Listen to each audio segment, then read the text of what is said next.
Welcome back to the China Vainglory Invitational. We've already had our first set of matches in Group A. We're about to go into our second one. Yeah, this is going to be an interesting one. We're going to get to see guests.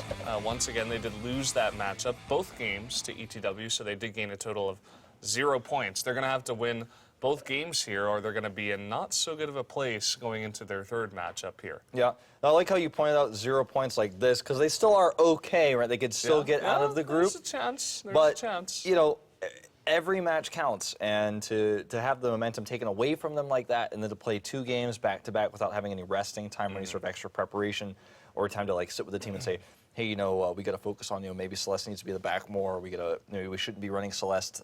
You know, just work on the composition a little bit more. Our Koshka play wasn't that good. We got to not use Koshka or something like I mean, that. they don't have any time to really break down some of their mistakes and work on improving them going into their second series here. Whereas the team they're up against obviously has a lot more time. IDO. And that team got to watch the entire series, the 2 games that they played before. So they're like, okay, we know exactly how to, use their weaknesses against them, take advantage of their play. So I would definitely favor IDO, who actually is the team that they're playing against. We didn't mention that. I definitely favor them because they have so much time to prepare, as you mentioned. They watch both games, and to be honest, guest play was not top-notch. It was not phenomenal. It was not groundbreaking.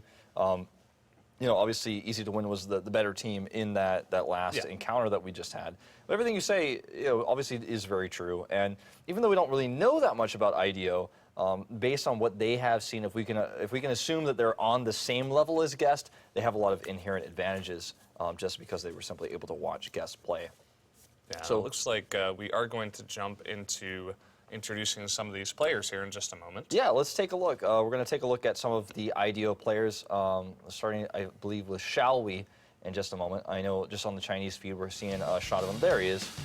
They gave us a thumbs up off camera just a second ago. He can lane and roam. Yeah, which is interesting. And he does have Sky as the one laning hero in the 3. He also had Catherine and Arden as the 2 roaming heroes that he does often play. Now, just taking a look at a few more of these players, going into Poi Cry. He's going to be another one of those players that can both lane and roam, showing us a larger pool of heroes here. Also got that Catherine and Arden, 2 big standby roaming heroes, but also the Jewel. Yeah, the first Jewel we've really seen. I mean, we don't necessarily have to see her in-game, but the first Jewel that we have seen listed as one of the picks as a common hero. And our last IDO member is actually MDW. Likes to lane and jungle. Yeah, he's going to come up here in just a second. He's doing that death scare. Oh. There's the camera. I thought it was predicting the future, but I was wrong.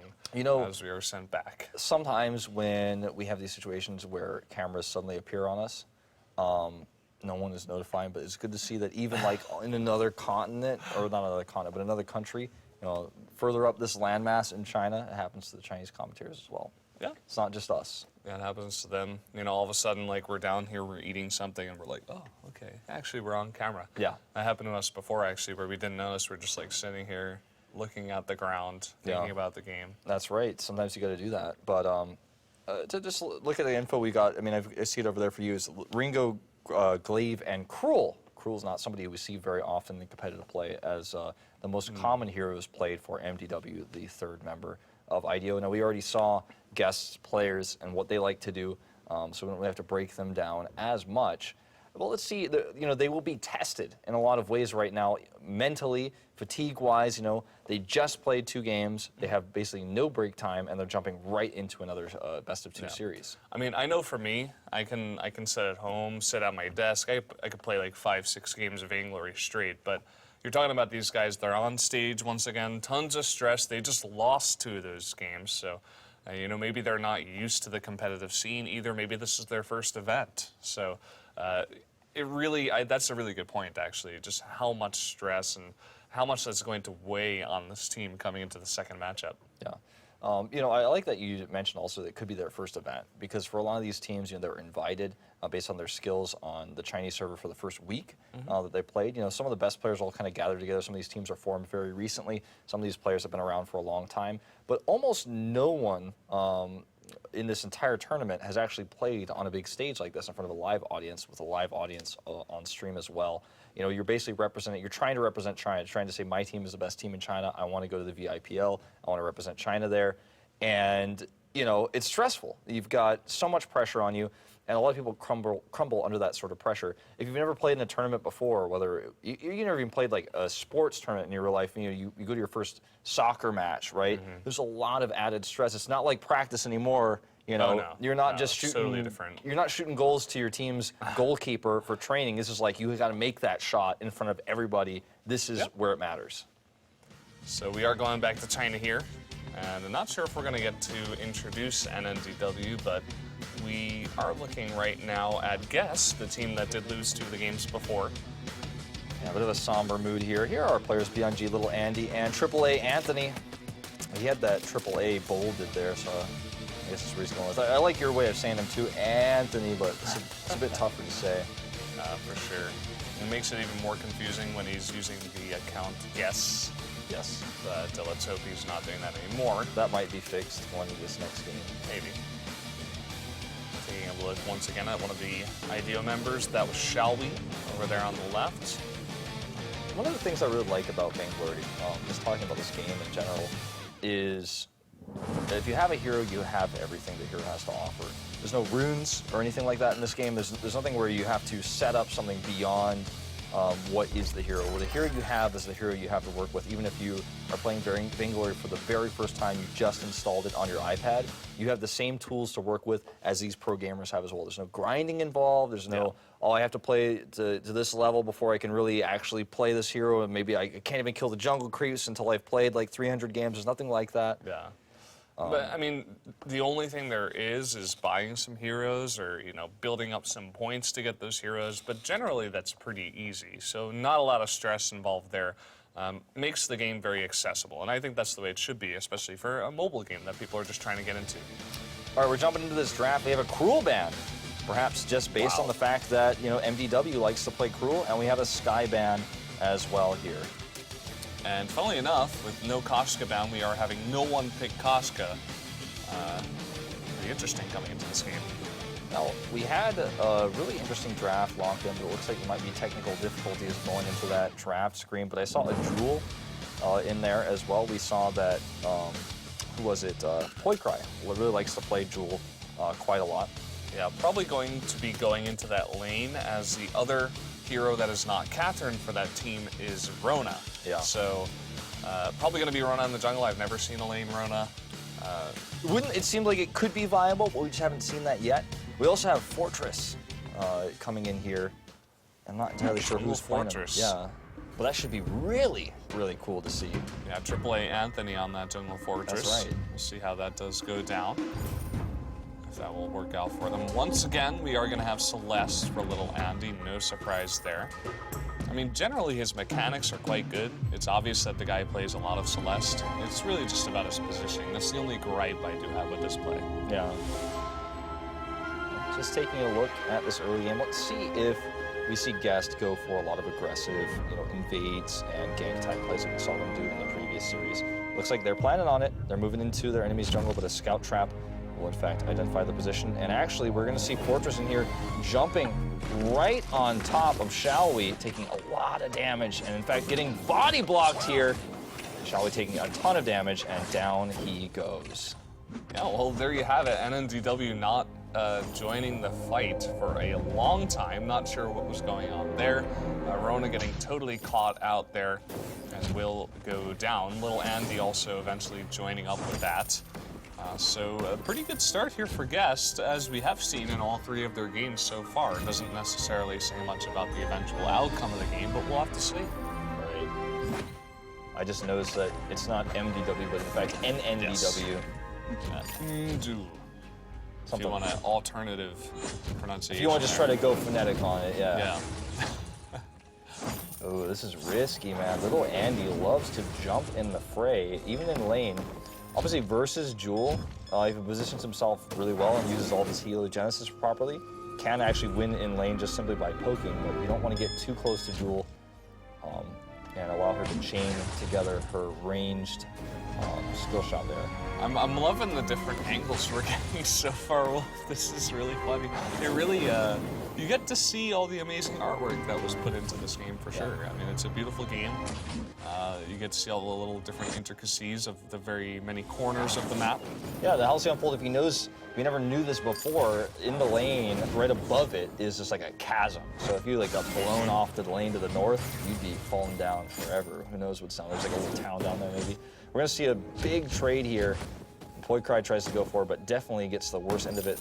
Little Andy is out of energy though, so he's not gonna be able to continue to poke. I mean, he's got a little bit more energy left. Notice that little Andy likes to play on the rose gold iPhone 6 there, or 6S. Yeah, using that up there. I actually have a rose gold iPad. I think it's an iPad Air 2 or 1, I'm not exactly sure. Hold that thought. Catherine getting caught out here, all alone and at the trying same time, to fight. At the same time, Poikrai getting very low as well. Little Andy trying to finish him off, and with such little energy is able to get that kill. And what is happening? I mean, we saw a skill discrepancy, obviously, between Guest and Easy to Win earlier, but now we're seeing, I mean, we thought IDO was going to come in just based on what we saw from Guest, but again, a completely unknown team.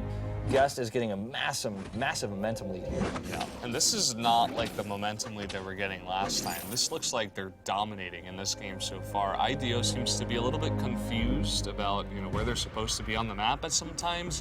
Even Poikrai just sitting in the lane against the Celeste and eating Heliogenesis to die, like that's not supposed to happen. Right. Either that's extreme greed or he just doesn't understand well enough how Celeste works. Now we are at 4 minutes, which means mining has begun. We'll see if Guest will try to make a push for that. Big engage here, 3v2, but even still, Guest taking the better trade of it, and in fact will rotate back in, and Shall We just standing there for a moment, and will get taken out.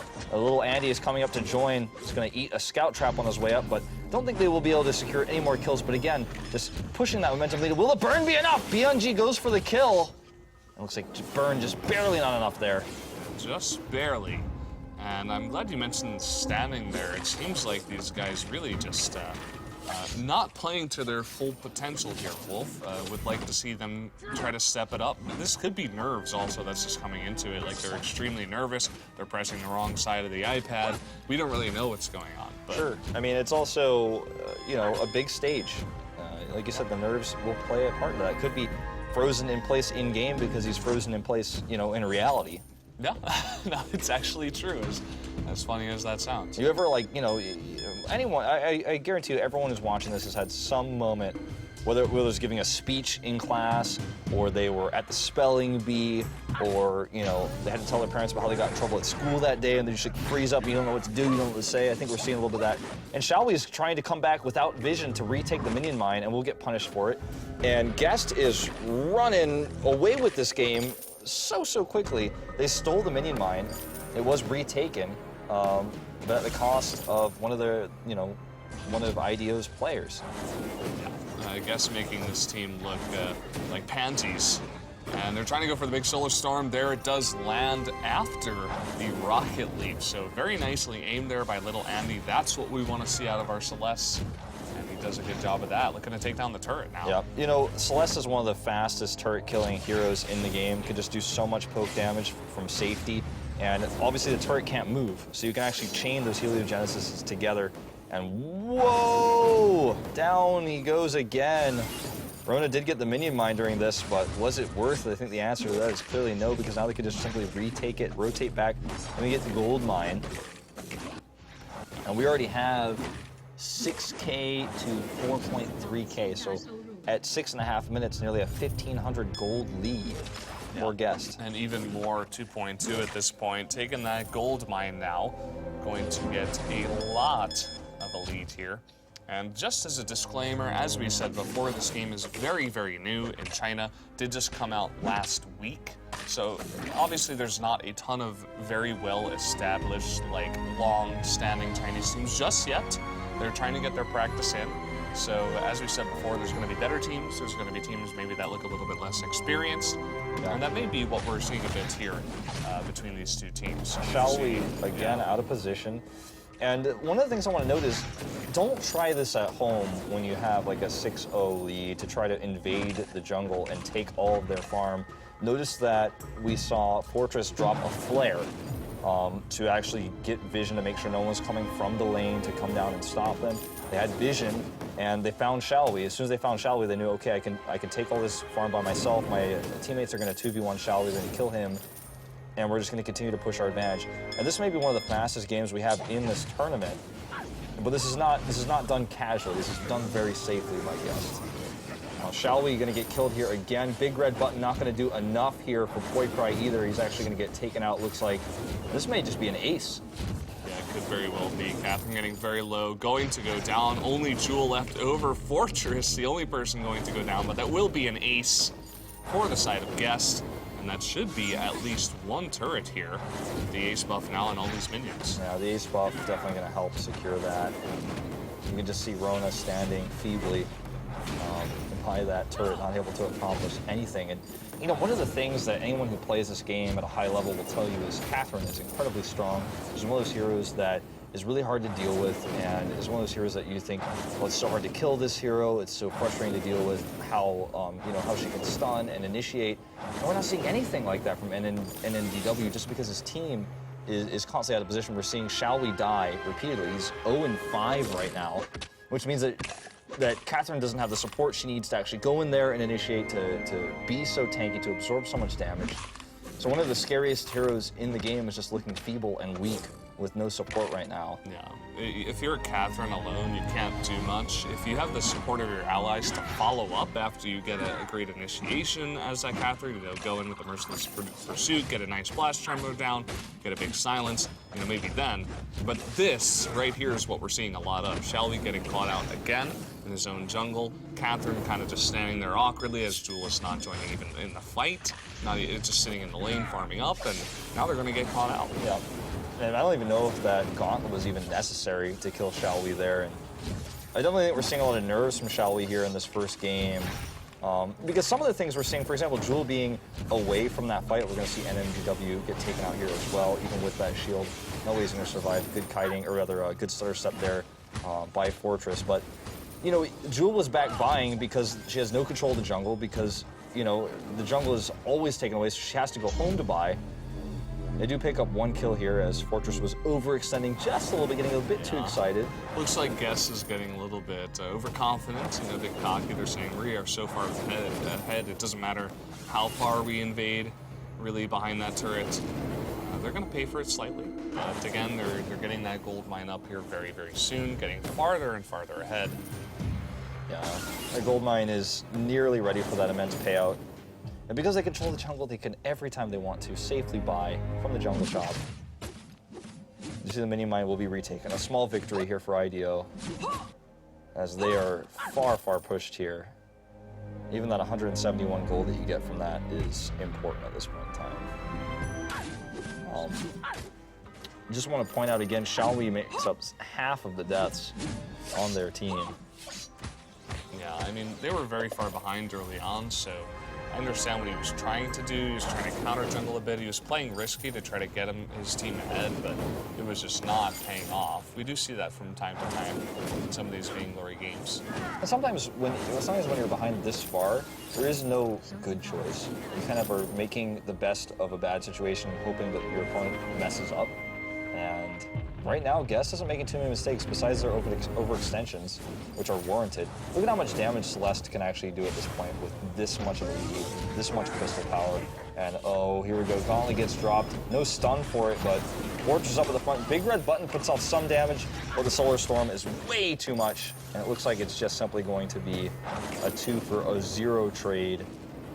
And Kraken isn't even nearly spawned yet. We're only at 11:30 right now, so the most they can make of this is just take all of the jungle farm and recontest that minion mine, which they should be able to do easily. Yeah. It's not often in this kind of game where you do see this big of a lead. It's already 6,000 gold at 12 minutes, 15-2. And that really just does come down to what you were saying before. Tons of kills coming through, stealing the jungle, the enemy's jungle over and over and over again.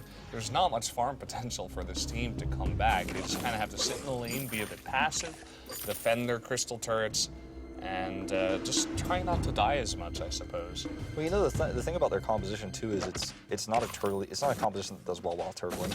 You know, they have Rona, who is obviously going to be the one up in the front lines. Catherine as well can go in and initiate fights, and so can Jewel.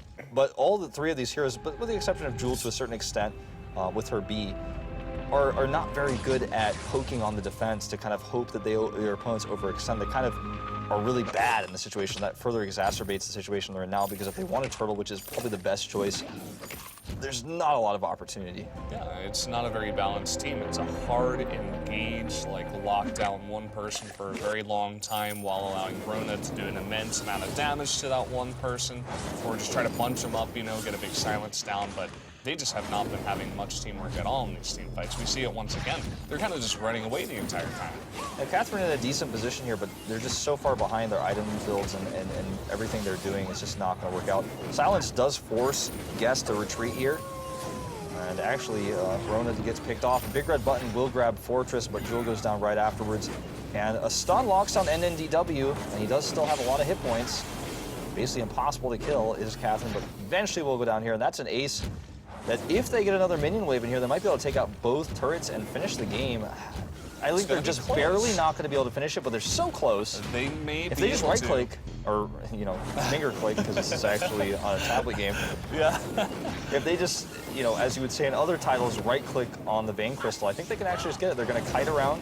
Oh, well, the minions are not there. Finally, they do get there. No more shield. They're desperately trying to just fight them off now instead of even going for the crystal. But Rona doing a huge amount of damage. Celeste, it looks like, will finally go down, and there goes Arden as well. So just barely holding on is IDO.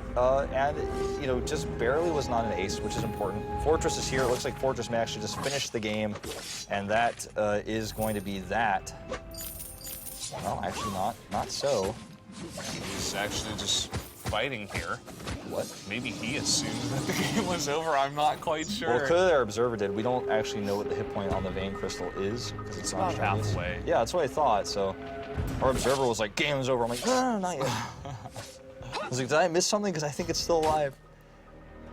No ace though. Again, actually no, they did get an ace with that. You know, they have the ace buff, so that's going to help push the minion wave back at the very least. Kraken will spawn in just a few seconds.